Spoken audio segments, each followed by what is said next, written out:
പൈസ ഉണ്ടാവുന്നില്ലെങ്കിൽ ഉടനെ മഹാലക്ഷ്മി അല്ലെങ്കിൽ സ്വർണ്ണാകർഷണ ഭൈരവൻ, പിന്നെ അതേപോലെ ധനാകർഷണം, ഇതൊക്കെ ചെയ്യും. ഇതൊന്നും ചെയ്തിട്ടും എന്തുണ്ടാവില്ല, സ്വർണവും വരില്ല. അപ്പോൾ ഇതിന്റെ കാരണം എന്താന്ന് വെച്ച് കഴിഞ്ഞാൽ, അങ്ങനെ ഫുള്ളായിട്ട് നമ്മൾ അവരുടെ ഹിസ്റ്ററി എടുത്തിട്ട് അതിനകത്തുനിന്ന് കാൽക്കുലേറ്റ് ചെയ്തിട്ടൊക്കെ വേണം ഇത് കണ്ടുപിടിക്കാനായിട്ട്. അപ്പോൾ നമ്മൾ ഡെപ്തിൽ അനലൈസ് ചെയ്തിട്ട് അയാൾക്ക് യഥാർത്ഥത്തിൽ എവിടെയാണ് പ്രശ്നം എന്ന് കണ്ടെത്തിയിട്ട് അതിന് പരിഹാരം ചെയ്ത് നോക്കൂ, 100% മാറ്റം ഉണ്ടാവും. നമ്മൾ ജീവിതത്തിൽ എന്തെങ്കിലും പ്രതിസന്ധി നേരിടുന്ന സമയത്ത് സ്വാഭാവികമായിട്ടും പ്രശ്ന പരിഹാരത്തിനായിട്ട് നമ്മളൊരു ജ്യോതിഷനെ സമീപിക്കും.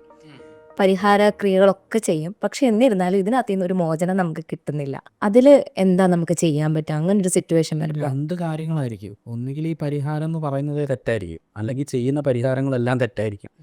ഈ 2 കാര്യങ്ങളെ കൊണ്ടായിരിക്കുമല്ലോ ഈ പ്രശ്നം ഉണ്ടാകുന്നത്. അപ്പോൾ പരിഹാരങ്ങളെല്ലാം തെറ്റാണോ എന്ന് നോക്കുമ്പം ഇത് വിധിപ്രകാരമാണോ ചെയ്യുന്നത് എന്നുള്ളത് നോക്കണം. അങ്ങനെ ശ്രദ്ധിക്കുന്ന സമയത്ത് അങ്ങനെ അല്ല എന്നാണ് മനസ്സിലാക്കാൻ കഴിഞ്ഞിട്ടുള്ളത്. ഇപ്പം ഒരാൾക്കൊരു പ്രശ്നം വന്നു കഴിഞ്ഞാൽ, ഇപ്പം അതാണ് നമ്മൾ മുമ്പ് ഇത് സംസാരിച്ചൊരു വിഷയമാണ്, എന്നാലും അതേ കാര്യങ്ങൾ തന്നെ ആയതുകൊണ്ട് ഒന്നുകൂടി പറയാം. ഇപ്പം ഒരാൾക്ക് സന്താനം ഉണ്ടാവുന്നില്ല എന്ന് വിചാരിക്കുക. അപ്പോൾ ഉടനെ നമ്മൾ എന്താ ചെയ്യുക? സന്താനഗോപാല യന്ത്രം, അല്ലെങ്കിൽ ഒരു നെയ്യ് എടുത്തിട്ട് സന്താനഗോപാലം ജപിച്ച് കഴിക്കുക. പിന്നെ അതേപോലെ ഈ പറഞ്ഞ പോലെ എന്താ പറയുക, സന്താനലക്ഷ്മി ഹോമം, ഇങ്ങനെയൊക്കെയുള്ള കാര്യങ്ങളാണ് പൊതുവേ ചെയ്യുക. ഇതെല്ലാം ചെയ്താലും ആൾക്കാർക്ക് റിസൾട്ടില്ല. കാരണം എന്താണെന്ന് വെച്ച് കഴിഞ്ഞാൽ, ഇവർക്ക് ഇതിന് തടസ്സമായി നിൽക്കുന്ന പ്രശ്നം ഇതൊന്നും ആയിരിക്കില്ല. അപ്പം അത് കൃത്യമായി അനലൈസ് ചെയ്തെടുത്തിട്ട് പ്രശ്നത്തിനുള്ള പരിഹാരമാണ് ചെയ്യേണ്ടത്. അങ്ങനെ ചെയ്യുമ്പോഴാണ് ആൾക്കാർക്ക് ഇപ്പം ദാരിദ്ര്യം അനുഭവിക്കുന്ന ഒരുപാട് പേര് ഇതൊക്കെ ചെയ്തിട്ടും രക്ഷപ്പെടുന്നില്ല. ഭയങ്കര കഷ്ടപ്പാടാണ്. എന്നിട്ട് മഹാലക്ഷ്മി യന്ത്രം ഒരു 10 അരയിലുണ്ടാവും, പക്ഷേ ലക്ഷ്മി തിരിഞ്ഞു നോക്കുന്നില്ല. അപ്പോൾ ഇത് പ്രശ്നം എന്താണെന്ന് വെച്ചാൽ, ലക്ഷ്മി കടാക്ഷം ഇല്ലാത്തത് കൊണ്ടല്ല ഇവർക്ക് എന്തില്ലാത്തത്, ധനം വരാത്തത് എന്നുള്ളത് മനസ്സിലാക്കണം. അപ്പം നമ്മൾ പൊതുവേ മനസ്സിലാക്കി വെക്കുന്ന കുറേ കാര്യങ്ങളുണ്ട്. തടസ്സം ഉണ്ടെങ്കിൽ ഉടനെ ഗണപതി, വിഘ്നേശ്വരനാണല്ലോ. പൈസ ഉണ്ടാവുന്നില്ലെങ്കിൽ ഉടനെ മഹാലക്ഷ്മി അല്ലെങ്കിൽ സ്വർണ്ണാകർഷണ ഭൈരവൻ. എന്നിട്ടുള്ള സ്വർണ്ണമൊക്കെ ബാങ്കിലായിരിക്കും. പിന്നെ അതേപോലെ ധനാകർഷണം, ഇതൊക്കെ ചെയ്യും. ഇതൊന്നും ചെയ്തിട്ടും എന്തുണ്ടാവില്ല, സ്വർണവും വരില്ല, ജ്യോതിയും കണ്ടില്ല, ഇപ്പോൾ.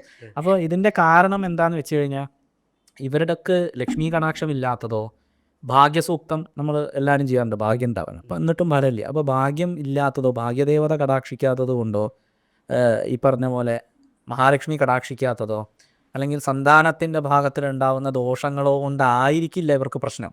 അവിടെയാണ് നമ്മൾ ജ്യോതിഷത്തിൽ കുറച്ചുകൂടി ഡെപ്തിൽ അനലൈസ് ചെയ്തിട്ട് വേണം പ്രശ്നത്തിന് പരിഹാരം ചെയ്യാൻ എന്ന് പറയാം. ഇപ്പം ഫോർ എക്സാമ്പിൾ, ഇപ്പം ചില ആൾക്കാർക്ക് അവരുടെ കുലദേവതാ സമ്പ്രദായത്തിൽ ചില പ്രശ്നമുണ്ടെങ്കിൽ കുലം വളരാതിരിക്കുന്നൊരവസ്ഥ വരും. ഇപ്പം സന്തതി പരമ്പരകൾ ഉണ്ടാവില്ലല്ലോ. അങ്ങനെ വരുന്ന സമയത്ത് ദോഷം പരിഹരിക്കേണ്ടത് അവിടെയാണ്. അത് കേവലം സന്താനലക്ഷ്മി ഹോമം കൊണ്ട് ശരിയാവില്ല. അപ്പം അവർക്ക് ആ കുലദേവതാ സമ്പ്രദായത്തിലെ ദുരിതം മാറ്റിയിട്ട്, അതേപോലെ ചില കുട്ടികൾക്ക് പഠിക്കാൻ ഭയങ്കര ബുദ്ധിമുട്ടുണ്ടാകുന്ന ഒരവസ്ഥ കണ്ടിട്ടില്ലേ? ചിലവർ ഒരു 10ാം ക്ലാസ് വരെ അല്ലെങ്കിൽ ഒരു +2 കഴിയുന്നവരെയൊക്കെ നന്നായിട്ട് പഠിക്കും. ഒരു ക്വാളിഫൈഡ് ആവുന്ന ഒരു എന്താ പറയുക, ഒരു ടേണിംഗ് പോയിന്റ് സ്ഥലത്തെത്തുമ്പോൾ ഇവർക്ക് എക്സാം ഫിയർ, ആങ്സൈറ്റി, ഇവർക്ക് ഭയങ്കര പ്രശ്നം, എഴുതാൻ പറ്റുന്നില്ല, ഒരു കുഴപ്പമുണ്ടാവില്ല. അങ്ങനെ എത്രയോ ആൾക്കാർ വിളിക്കാറുണ്ട്. അപ്പം ഇവർക്കൊക്കെ നമ്മൾ സരസ്വതി പൂജ തൊട്ടിട്ട് ഭയങ്കര എന്താ പറയുക, വിദ്യാരാജ്ഞി യന്ത്രം വരെയൊക്കെ എഴുതി കിട്ടും. പക്ഷെ ഇവർ പഠിക്കില്ല. നെയ്യ് ജപിച്ച് കൊടുക്കുക, നെയ്യ് കഴിക്കാന്നല്ലാണ്ട് വേറെ ഗുണമുണ്ടാവുക. അപ്പൊ ആ പ്രശ്നം എന്താണെന്ന് ശരിക്കും അനലൈസ് ചെയ്യാൻ പറ്റാത്തതാണ്. അതാണ്. അപ്പോൾ ഒരിക്കലും ഒരു ദേവത കടാക്ഷിക്കാത്തത് കൊണ്ട് മാത്രം നമുക്ക് എന്തുണ്ടാവില്ല, ഒരു പ്രശ്നം ഉണ്ടാവില്ല എന്ന് മനസ്സിലാക്കണം. അപ്പോൾ അതിനൊരു മൂല കാരണമുണ്ട്, ഒരു റൂട്ട് കോസ്. അപ്പോൾ അതിനെ കണ്ടെത്തിയിട്ട് അതിനുതകുന്നതായിട്ടുള്ള മന്ത്രജപം, അതിനുതകുന്നതായിട്ടുള്ള പൂജ, അതിനുതകുന്നതായിട്ടുള്ള പരിഹാരങ്ങൾ ചെയ്താൽ 100% അവർക്ക് മാറ്റം ഉണ്ടാവും. അതിനകത്ത് സംശയമൊന്നുമില്ല. പക്ഷെ നമ്മളിത് അനലൈസ് ചെയ്യുന്നിടത്താണ് പറ്റും. അപ്പോൾ നമ്മൾ ഈ പറയാലോ, ഒരു ഒരു ഒരു പ്രശ്നം വരുമ്പോൾ ചിലപ്പോൾ ഇപ്പം സന്താന ദോഷത്തെ പറ്റിയാണെങ്കിൽ പോലും ഒരു പ്രശ്നം വരുമ്പോൾ നമുക്ക് നമ്മുടെ മുമ്പിൽ നമ്മോട് പറഞ്ഞു തരുന്ന ആൾക്കാർ പറയുന്നതല്ല നമുക്ക് ചെയ്യാൻ പറ്റുന്നത്. അവിടെ ഈ കറക്റ്റായിട്ടുള്ളൊരു ദൈവജ്ഞനെ കണ്ടുപിടിക്കുക എന്നുള്ളത് മാത്രമല്ല ഇതിലൊരു പോകാൻ വഴി ഉള്ളൂ. കാരണം ഇതെന്താ വെച്ചാൽ, ഒരു ദൈവജ്ഞൻ എന്ന് പറയുമ്പം അയാൾക്ക് ഈ പ്രശ്നമാർഗത്തിനകത്ത് ഉദ്ധായോഷസി ദേവതാമൃതി സത്യവാച എന്നിട്ടൊരു നിയമം തുടങ്ങുന്നത് തന്നെയുണ്ട്. അതിനകത്ത് ഈ ജ്യോതിഷൻ അല്ലെങ്കിൽ ദൈവജ്ഞൻ തന്ത്രശാസ്ത്രത്തിൽ നൈപുണ്യമുള്ള ആളായിരിക്കണം എന്ന് പറയുന്നുണ്ട്. മനസ്സിലായോ? അതെന്തിനാ? എന്നാലേ ഇയാൾക്ക് കറക്റ്റായിട്ട് അനലൈസ് ചെയ്തിട്ട് പ്രശ്നത്തെ പറഞ്ഞു കൊടുക്കാൻ പറ്റുള്ളൂ. അപ്പം ഒറ്റ നോട്ടത്തിൽ നമ്മൾ ഇങ്ങനെ കൈ പ്രശ്നം വെച്ച് നോക്കുക, അത് രാശി വെച്ച് നോക്കുക എന്നൊക്കെ പറയും. അതിൽ മാത്രം അനലൈസ് ചെയ്തെടുക്കേണ്ട ഒരു വിഷയമല്ലത്. നമ്മൾ ഈ പറഞ്ഞ പോലെ എന്താ പറയുക, അതിനെ കൃത്യമായി സ്ഫുടം ചെയ്ത് അതിൻ്റെ ഡെപ്തിൽ എവിടുന്നാണ്. ഇപ്പം നമ്മൾ ഒരാളുടെ പ്രശ്നം നോക്കുകയാണെന്നുണ്ടെങ്കിൽ നമുക്ക് അയാളുടെ അച്ഛൻ്റെയും അമ്മയുടെയും ജാതകം കൂടി വെച്ചിട്ട് അത്രയും ഡെപ്തിൽ അനലൈസ് ചെയ്ത് നോക്കിയാൽ നമുക്ക് ഇയാൾക്ക് എവിടുന്ന് പ്രശ്നം തുടങ്ങുന്നുണ്ട് എന്നുള്ളതിൻ്റെ ഒരു 7 തലമുറ ബാക്കോട്ടുള്ള വിഷയങ്ങളെ തൊട്ട് നമുക്ക് എടുക്കാൻ പറ്റും. പക്ഷെ അതിന് കുറച്ച് സമയം വേണം. പെട്ടെന്ന് ഒരു 5 മിനിറ്റ് കൊണ്ട് തീരുന്ന പരിപാടിയല്ല.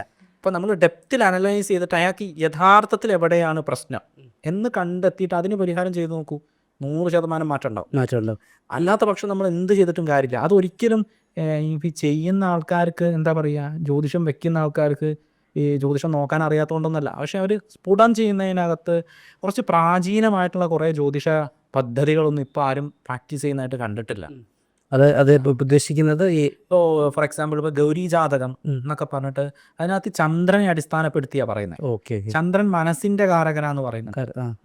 പിന്നെ അതേപോലെ തന്നെ പരാശര ഹോര, ഇപ്പം പിന്നെ അതിനു മുമ്പ് ശംഭുഹോര, ഇങ്ങനെയൊക്കെ കുറച്ച് പ്രാചീന ഗ്രന്ഥങ്ങളുണ്ട്. അതിനകത്തൊക്കെ കുറച്ചുകൂടി ഡെപ്തിൽ സയൻറ്റിഫിക് ആയിട്ട് നമുക്ക് നമ്മുടെ പൂർവ്വജന്മാർജിതമായിട്ടുള്ള, പൂർവ്വജന്മം എന്ന് പറഞ്ഞാൽ പിതൃക്കളെയാണ് ഉദ്ദേശിക്കുന്നത്. ഓക്കെ. അപ്പോൾ ആ ഒരു പരമ്പരയിൽ വരുന്ന ചില ഡിഫക്റ്റുകൾ എന്തൊക്കെയാണെന്ന് കണ്ടുപിടിച്ച് അതാണോ ഇതിന് കാരണം, അങ്ങനെ ഒരു ഡെപ്തിൽ അനലൈസ് ചെയ്തിട്ട് വേണം നമ്മളൊരു പരിഹാരം. കുറച്ചുകൂടെ ഡീപ്പറായിട്ട് നമുക്ക് കേസ് എന്താണെന്ന് നമുക്ക് മനസ്സിലാക്കാൻ പറ്റും. ഓക്കെ, അങ്ങനെ എടുത്താലേ നമുക്ക് അതിനൊരു ഫലം വരുള്ളൂ. ഇപ്പം ഞാൻ ഗൗരി ജാതകത്തിൻ്റെ കാര്യം തന്നെ പറഞ്ഞല്ലോ. ഇവിടെ ചന്ദ്രൻ മനസ്സിൻ്റെ കാരകനാണെന്ന് പറയുന്നു. ഭൂമിയോട് ഏറ്റവും അടുത്ത് നിൽക്കുന്നത് ചന്ദ്രനാണ്. അപ്പം നമ്മളെ ഏറ്റവും കൂടുതൽ സ്വാധീനിക്കുന്ന ചന്ദ്രനാണ് എന്നൊരു വശം എടുക്കുക. പിന്നെ പറയുന്നത് ഈ പറഞ്ഞ പോലെ മനസ്സ്, മനയേവ മനുഷ്യാണം കാരണം ബന്ധമോക്ഷയോഹോ എന്ന് പറയുന്നത്. അപ്പം മനസ്സാണ് എല്ലാത്തിൻ്റെയും അടിസ്ഥാനം. അപ്പം മനസ്സിലുണ്ടാവുന്ന ചില ബുദ്ധിമുട്ടുകൾ കൊണ്ടാണോ ഈ പ്രശ്നങ്ങൾ ഉണ്ടാവും, നമ്മളെ ചിന്താഗതി കറക്റ്റ് അല്ലാത്തത് കൊണ്ടാണോ എന്നുള്ളതൊക്കെ നമുക്ക് മനസ്സിലാക്കാൻ പറ്റും. അപ്പം അതിന് തടസ്സമായി നിൽക്കുന്ന ചില അവസ്ഥകളെ മാറ്റുക എന്നുള്ളതാണ്. ഇത് ഇത്രയും ഡെപ്തിൽ നമ്മൾ വളരെ സൂക്ഷ്മമായി നിരീക്ഷിച്ച് കാര്യങ്ങൾ ചെയ്താൽ അതിന് ഫലം ഉണ്ടാവും. അങ്ങനെയാണ് അതിൻ്റെ പരിഹാരത്തിലേക്ക് വരുന്നത്. ഇപ്പം നമ്മളിപ്പോൾ നേരത്തെ പറഞ്ഞ അനുസരിച്ച് എനിക്കൊരു വിഷയമുണ്ടെങ്കിൽ എൻ്റെ മാതാപിതാക്കളുടെ ജാതകം കൂടെ നോക്കിയാലേ കറക്റ്റ് പ്രശ്നം നമുക്ക് ഐഡൻറ്റിഫൈ ചെയ്യാൻ പറ്റും. മാതാപിതാക്കളുടെ ജാതകം അല്ലെങ്കിൽ അവരുടെ ജന്മനക്ഷത്രം ഇതൊക്കെ വെച്ച്, ഇപ്പോൾ മരിച്ചിട്ടുണ്ട് അച്ഛനമ്മമാരില്ല, മരിച്ചു പോയവരാണെങ്കിൽ ഒരു മരിച്ച ഡേറ്റ് ഓഫ് ബർത്ത് സമയമൊക്കെ വെച്ചിട്ട് മരണത്തിൻ്റെ ആ ഒരു നക്ഷത്രവും ജാതകവും ഒക്കെ നമുക്ക് മനസ്സിലാക്കാൻ പറ്റും.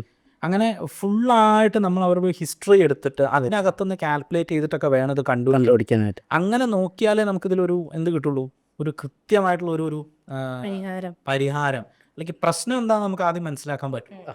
എന്നിട്ട് നമ്മൾ പ്രശ്നം ഉണ്ടാവാൻ അതിപ്പോൾ നമ്മൾ ഒരു ഈക്വൽ ടു പരിപാടിയാണ്. ശത്രുദോഷം എന്ന് പറഞ്ഞ ഉടനെ ശത്രുമുട്ട്, വെടിവഴിപാട്, അല്ലെങ്കിൽ പറഞ്ഞ പോലെ സന്താനമില്ല സന്താനലക്ഷ്മി, അല്ലെങ്കിൽ സന്താന ഗോപാലം, കല്യാണം നടക്കുന്നില്ല സ്വയംവര പാർവതി ഹോമം.